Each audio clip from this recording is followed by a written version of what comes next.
Hi viewers, அஸ்ஸலாமு அலைக்கும். இன்றைக்கி அரேபிய மந்தி சாப்பாடு எப்படி செய்கிறது அப்படின்ட்டு பார்க்கலாம். இது வந்து நான் கோழி வச்சு செய்ய போகிறேன். இதுக்கு முன்னாடி ஒரு வீடியோ போட்டிருக்கோம், அது வந்து வாங்கோலி வச்சு செஞ்சது. அது பார்க்காதவங்க கீழே டிஸ்கிரிப்ஷன் பாக்ஸில் லிங்க் இருக்குது, பார்த்து தெரிஞ்சுக்கோங்க. இது கோழியில் வந்து நான் வந்து 3 தொடை பீஸ் எடுத்திருக்கேன், அதாவது முழுசாக இருக்கிறது.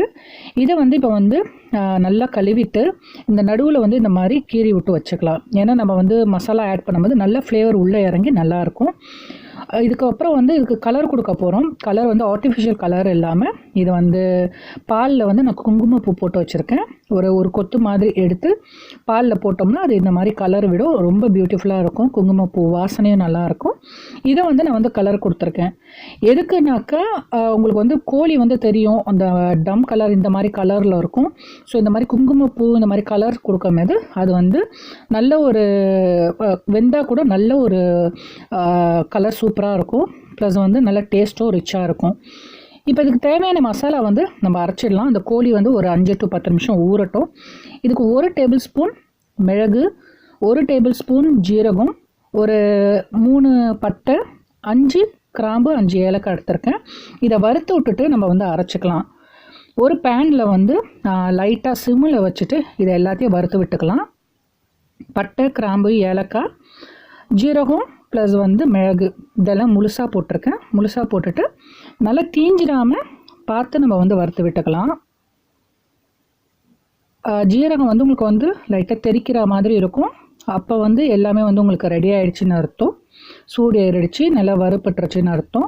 ஸோ அந்த டைமில் நம்ம லைட்டாக ஒரு 2 நிமிஷம் வச்சுட்டு அதை ஆறுனதுக்கப்புறம் இந்த மாதிரி மிக்ஸி ஜாரில் மாற்றி நம்ம இதை வந்து பட்டு போல் அரைச்சிக்கலாம். பட்டு போல் அரையாது. நம்ம கடைசியில் 1 டேபிள் ஸ்பூன் வந்து நான் மல்லித்தூள் வச்சுருந்தேன். ஏன்னா மல்லி சீடு இல்லை என்கிட்ட. சீடு இருந்ததுனாக்கா நீங்கள் வந்து அதையும் போட்டு வறுத்து விட்டு நீங்கள் அரைச்சிக்கலாம். மல்லி சீடு இல்லாததுனால நான் வந்து மல்லியை அரைச்சது இருக்குது. அந்த பவுடரை வந்து நான் அதை கொட்டி கடைசியாக இந்த மசாலா எல்லாமே வந்து அரைஞ்சதுக்கு அப்புறமா மல்லியை போட்டு அரைச்சி எடுத்துக்கிறேன். இந்த பாருங்க பட்டு போல் ஆயிடுச்சு. இதில் மல்லி அரைச்சதை நான் ஒரு தனியாக எடுத்து வச்சுருக்கிறேன். இந்த பவுட்ரு என்ன பண்ணுவோம், ஒரு டேபிள் ஸ்பூன் மாதிரி வச்சுட்டு மீதி எல்லாத்தையும் வந்து இப்போ கோழியில் தடவுறதுக்கு நம்ம வந்து ப்ரிப்பேர் பண்ணலாம். இதில் 1 டேபிள் ஸ்பூன் மாதிரி அந்த கோப்பையில் இருக்குது.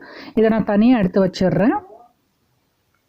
இப்போ இதில் வந்து எப்படி வந்து கோழிக்கு வந்து மசாலா தடவுறதுக்கு ரெடி பண்ணுறதுன்னு பார்க்கலாம். இப்போ இந்த மசாலாவோட நான் வந்து 1 டேபிள் ஸ்பூன் மிளகாத்தூள், அப்புறம் 1/2 டேபிள் ஸ்பூனுக்கு மஞ்சத்தூள்.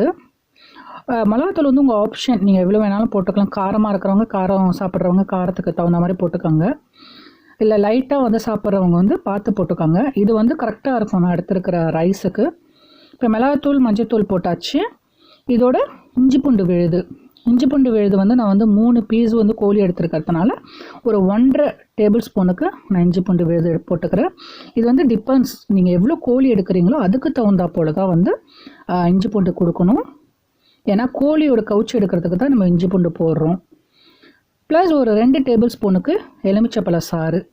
உங்களுக்கு ஃப்ரெஷ் எலுமிச்சப்பழம் இருந்ததுன்னா நீங்கள் அதை புழிஞ்சு விட்டு நீங்கள் யூஸ் பண்ணிக்கலாம். என்கிட்ட வந்து பாட்டில் எலுமிச்சப்பழம் தான் இருக்குது, சாறு இருக்குது. அதை நான் வந்து 2 டேபிள் ஸ்பூன் விட்டுக்கிறேன். ஒரு 1 டீஸ்பூனுக்கு சீனி, அப்புறம் 1/2 டேபிள் ஸ்பூனுக்கு உப்பு. இந்த எல்லாத்தையும் போட்டு மிக்ஸ் பண்ணிக்கலாம். சீனி எதுக்குனாக்கா வந்து நார்மலாக வந்து அரேபிய மந்தி சாப்பாடில் வந்து உங்களுக்கு கேரட் போடுவாங்க, உருளைக்கிழங்கு போடுவாங்க. ஸோ காய்கறி போடுறதுனால உங்களுக்கு வந்து இனிச்சா மாதிரி இருக்கும். அதை ஒரு பேலன்ஸ் பண்ணுறதுக்காக தான் வந்து நான் வந்து சீனி போட்டிருக்கேன். சீனி வந்து உங்களுக்கு வேணாம் தேவையில்லைன்னு நினைக்கிறவங்க வந்து நீங்கள் விட்டுறலாம். ஆனால் சீனி போட்டால் உங்களுக்கு வந்து நல்லா இருக்கும், டேஸ்ட் ஒரு ரிச் ஃப்ளேவர் கொடுக்கும். சிலவங்க வந்து மந்தி சாப்பாடில் வந்து அஜினோமோட்டோ கலப்பாங்க. அஜினோமோட்டோ வந்து இனிப்பு தான் கொடுக்கும். அது அஜினோமோட்டோ கலந்து அது டேஸ்ட்டே தனி அப்படின்னு சொல்லுவாங்க. ஸோ நம்ம வந்து அவ்வளோ இதுக்கெல்லாம் வந்து அஜினோமோட்டோ வந்து உடம்புக்கு கெடுதலும் கூட. அவ்வளோ இதுக்கெல்லாம் நம்ம வந்து போட தேவையில்லை. நம்ம ஒரு 1/2 டீஸ்பூனுக்கு சீனி போட்டுவிட்டு அதோட ஈக்குவல் ஆகிடும். இப்போ நான் வந்து கோழியில் அந்த மசாலாவை தடவி ஒரு 1/2 மணி நேரம் ஊற வச்சிடுறேன். அதை ஊறுற டைமில் நம்ம அரிசி காய்கறி கட் பண்ணிடலாம், எல்லாத்தையும் கட் பண்ணிடலாம். இப்போ பாஸ்மதி ரைஸ் எடுத்திருக்கேன், 2 சுண்டு எடுத்திருக்கேன். 2 சுண்டுனாக்கா சுண்டு வந்து 250 கிராமு. ஸோ வந்து 500 கிராம் வந்து நான் வந்து ரைஸ் எடுத்திருக்கேன். அதை நான் 2 வாட்டி நல்லா களைஞ்சி தண்ணியில் ஊற வச்சுக்கிறேன். இப்போ 2 வெங்காயம் எடுத்திருக்கேன். 2 வெங்காயத்தை சின்ன சின்னதாக கட் பண்ணிக்கலாம். இப்போ நான் குக்கரில் செய்ய போகிறேன், இறைச்சி குக்கரில். அதில் நம்ம இப்போ வந்து ரெடி பண்ணிடலாம். அதுக்கு தாளிக்கிறதுக்கு 2 கட்டி பேர் எடுத்திருக்கேன். ஒரு பட்டை, 2 கிராம்பு, ஒரு ஏலக்காய் அந்த மாதிரி எடுத்திருக்கேன். கொஞ்சம் ஒரு 10 முந்திரி, கொஞ்சம் திராட்சை எடுத்திருக்கேன். ஏன்னா முந்திரி திராட்சை போட்டு கடைசியில் வந்து டெக்கரேட் பண்ணும்போது அந்த மந்தி சாப்பாடு வந்து நல்லா டேஸ்ட்டு கொடுக்கும். இப்போ குக்கரில் வந்து நம்ம பேர் போட்டுடலாம். பேருன்னு தான் இல்லை, உங்கள்கிட்ட வந்து பட்டர் இருந்தால் இந்த மாதிரி பட்டர் போட்டுக்கலாம். அப்படி இல்லை எண்ணெய் இருந்தால் கூட நோ ப்ராப்ளம். நீங்கள் வந்து ஒரு 4 to 5 டேபிள் ஸ்பூனுக்கு எண்ணெய் விட்டுக்கோங்க. இதுதான் எண்ணெயே நம்ம இந்த சாப்பாடுக்கு யூஸ் பண்ணுறது. ரொம்ப ரொம்ப எண்ணெய் குறைச்சலாக உள்ள சாப்பாடு, உடம்புக்கு ரொம்ப நல்லது கூட. நீங்கள் ரொம்ப எல்லாத்துக்கும் பிரியாணி கஷ்டப்படுறதுக்கு இந்த மாதிரி செஞ்சு பாருங்கள், ரொம்ப டேஸ்டியாக ரொம்ப நல்லாயிருக்கும். இப்போ இந்த பட்டரில் வந்து போட்டதில் நான் ஃபஸ்ட்டு வந்து திராட்சையை வறுத்து எடுத்துக்கிறேன். அப்புறமா முந்திரியை வறுத்து எடுத்துக்கிட்டு பட்டை, கிராம்பு, ஏலக்காவை போட்டு நம்ம வந்து எடுத்து வச்சுருந்த மசாலா இருக்குது இல்லையா, அதையும் கொட்டி நம்ம வந்து ப்ரிப்பேர் பண்ண போகிறோம். இப்போ பாருங்கள், திராட்சை வந்து எனக்கு ரெடி ஆகிடுச்சு. நல்லா பாலாக உப்பிட்டு வந்துடுச்சு. அதை திராட்சையை நான் எடுத்துட்டேன். இப்போது அதே எண்ணெயிலே வந்து முந்திரியை போட்டு இப்போ வறுத்து நான் எடுத்துக்கிறேன்.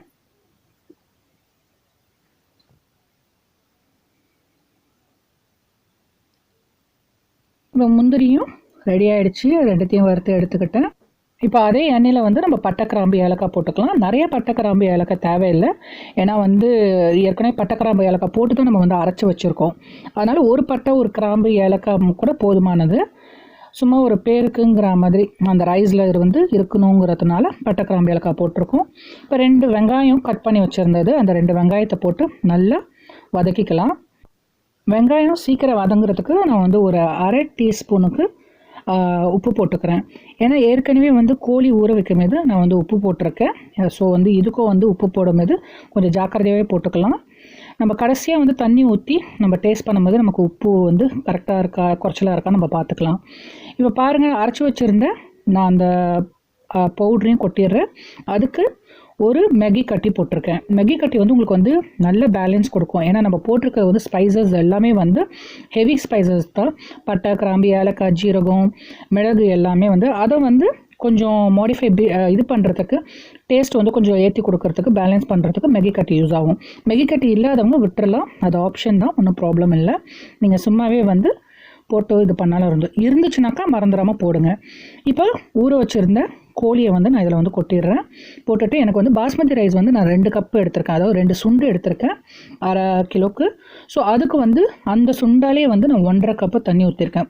1க்கு 1.5ங்கிற கணக்கில் வந்து நான் தண்ணி ஊற்றிருக்கேன். இப்போ இந்த தண்ணியில் வந்து நான் ஒரு 1/2 மூடி வந்து எலுமிச்சப்பழம் போட்டுக்கிறேன். இது வந்து காஞ்ச பழம். ஸோ காஞ்ச பழம் போட்டோம்னாக்கா அந்த விறுவிறுப்பு வந்து நல்லாயிருக்கும். மந்தி சாப்பாடுனாலே அந்த விறுவிறுப்பு தான் இருக்கணும் எலுமிச்சை பழத்துக்கு. நீங்கள் வந்து ஃப்ரெஷ் பழம் இருந்தால் கூட நீங்கள் 1/2 பழம் போட்டுக்கலாம். இதை மூடி ஒரு 5 விசில் விடுறேன் நான், 4 to 5 விசில். இப்போ வந்து 4 to 5 விசில் முடிஞ்சதுக்கு அப்புறமா பார்ப்போம். பாருங்கள் எவ்வளோ பியூட்டிஃபுல்லாக வந்து எண்ணெய் விட்டு எனக்கு வந்து கோழி வந்து சூப்பராக ரெடி ஆகிடுச்சு. நல்லா வெந்திருக்கு. அது எலும்பு வந்து கலந்துட்டு வர மாதிரி சூப்பராக எனக்கு வெந்திருக்கு. இப்போ இந்த கோழி எல்லாத்தையும் எடுத்து நான் தனியாக வச்சிடுறேன். பாருங்கள், எனக்கு வந்து சூப்பர் ஸ்மெல் வருது. ஃபுல்லாக மசாலா ஸ்மெல்லு அருமையாக இருக்குது இங்கே ஸ்மெல் பண்ணுறதுக்கு. இதை எடுத்து வச்சுட்டு இப்போ நான் ஸ்டவ் ஆன் பண்ணிவிட்டு இதை நல்லா கொதிக்கட்டும். கொதி வந்ததுக்கு அப்புறமா தான் வந்து நம்ம வந்து ரைஸை கொட்ட போகிறோம். அதுக்கு முன்னாடி நீ வந்து கொட்டிட வேணாம், கொதி வரட்டும். அதுக்கு இந்த பாருங்கள், நமக்கு வந்து இப்போ வந்து தண்ணி வந்து கொதி வந்துருச்சு. நான் வந்து அந்த எலுமிச்சை பழத்தை எடுத்துடுறேன். இதில் வந்து நீங்கள் வெங்காயம், தக்காளி போட்டு நல்லா மிளகா போட்டு பிணைஞ்சு விட்டு ஊறுக்காய் மாதிரி கூட தொட்டுக்கலாம், நல்லாயிருக்கும். இப்போ பாஸ்மதி ரைஸில் உள்ள தண்ணியை வந்து ஃபுல்லாக வடிகட்டிட்டு அந்த ரைஸை மட்டும் நான் வந்து கொட்டியிருக்கேன். எனக்கு கரெக்டாக இருக்குது எனக்கு தண்ணி. வேணாலும் நீங்கள் அளந்து பார்த்துக்கலாம் இருக்கிற தண்ணியை. ஸோ குறைச்சலாக இருந்தால் கொஞ்சம் ஜாஸ்தியாக ஊற்றிக்கோங்க, இல்லை கரெக்டாக இருந்ததுனாக்கா நீங்கள் அப்படியே விட்டுருங்க. இப்போ இதோ மூடி போட்டு நம்ம ஒரு 3 விசில் விட போகிறோம். எனக்கு வந்து கரெக்டாக இருக்குது. இந்த ரைஸுக்கும் தண்ணிக்கும் வச்சுருக்கிறதுக்கு 3 விசில் கரெக்டாக இருக்கும். அது மீன்வயல் அது வந்து நான் மூடி போட்டு வச்சுருக்கேன். 3 விசில் வரட்டும். நம்ம வந்து இந்த கோழி எல்லாத்தையும் பொரித்து எடுத்துக்கலாம். இப்போது தவாவில் வச்சுருக்கேன். தவாவில் வந்து இந்த கோழியை போட்டோன்னே நல்ல எண்ணெய் தெறிக்கும். ஏன்னா ஏற்கனவே தண்ணியிலேருந்து தான் நான் எடுத்துருக்கோம், அதனால் நல்லா தெறிக்கும். ஏதோ ஒரு மூடி போட்டு அதை வந்து மூடி போட்டு வச்சுக்கலாம். இல்லைனா வந்து ஃபுல்லாகவே எண்ணெய் தெறிச்சு இதாகிடும். இப்போ முன்னாடி பின்னாடி இந்த மாதிரி திருப்பி விட்டு லைட்டாக எண்ணெய் ஊற்றி நம்ம வந்து பொரிச்சு எடுத்துக்கலாம். பாருங்கள் எல்லா 3 பீசஸ் இருக்குது. 3 பீஸஸையும் நான் பொரிச்சு எடுத்துக்கிறேன். இப்போ எடுத்தாச்சு 3 பீஸும். பாருங்கள் கிரில்லில் சுட்ட மாதிரி எவ்வளோ சூப்பராக இருக்குது. கோழி அருமையாக இருக்குது. டேஸ்ட்டும் வந்து நல்ல உப்புக்கு எல்லாம் ஏறி சூப்பராக இருக்குது. இப்போ ரைஸ் ரெடி ஆகிடுச்சு. பாருங்கள் 3 விசில் விட்டுருக்கேன். விசில் விட்டு அந்த விசிலை வந்து தூக்கிடக்கூடாது உடனேயே.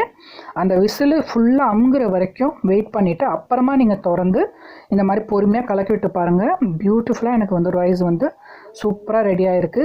அடி பிடிக்கல, எதுவும் செய்யலை, உதிரி உதிரியாக வந்திருக்கு. பாருங்கள் எவ்வளோ அருமையாக இருக்குன்ட்டு. ஸோ நம்ம 3 விசில் விட்டு நான் நவற்றி வச்சுட்டு அதை நல்ல விசில் இறங்கினதுக்கு அப்புறமா தான் திறந்து பார்க்குறேன். அப்போ தான் உங்களுக்கு வந்து அதில் அரிசி எதுவுமே இல்லாமல் கரெக்டாக இருக்கும் உங்களுக்கு. இப்போ வறுத்து வச்சுருந்த முந்திரியும் திராட்சையும் கொட்டிடலாம். அப்புறம் பொரிச்சு வச்சுருந்த கோழியும் எடுத்து அது மேலே தூக்கி வச்சிடலாம். வச்சுட்டு மூடி வச்சுடுங்க. நீங்கள் சாப்பிடும்போது சூடாக பரிமாறுங்க. சூடாக சாப்பிடும்போது ரொம்ப ரொம்ப ரொம்ப நல்லாயிருக்கும். இதுக்கு சைட் டிஷ்ஷாக வந்து வெங்காய பச்சடி வச்சுக்கலாம். இல்லைனா வந்து மந்திக்குன்னு வந்து ஒரு தனி ஸ்பெஷல் பச்சடி இருக்குது. அது யூடியூப்பில் நிறைய சேனலில் இருக்குது. அதை பார்த்து நீங்கள் செஞ்சு அதை வேணாலும் தொட்டுக்கோங்க. ஸோ இந்த வீடியோ பிடிச்சிருக்கும்னு நினைக்கிறேன். பிடிச்சிருந்தனா லைக் பண்ணுங்கள், ஷேர் பண்ணுங்கள், சப்ஸ்கிரைப் பண்ணுங்கள். அடுத்தது இன்னும் நிறைய வீடியோஸ் வந்து பார்த்து என்ஜாய் பண்ணுங்கள். சப்ஸ்கிரைப் பட்டனுக்கு பக்கத்தில் இருக்க பெல் ஐக்கானை கிளிக் பண்ணுங்கள். ஸோ இன்ஸ்டண்ட்டாக நான் போடுற வீடியோஸ் எல்லாமே உங்களுக்கு வந்து சேரும். தேங்க்யூ ஃபார் வாட்சிங்.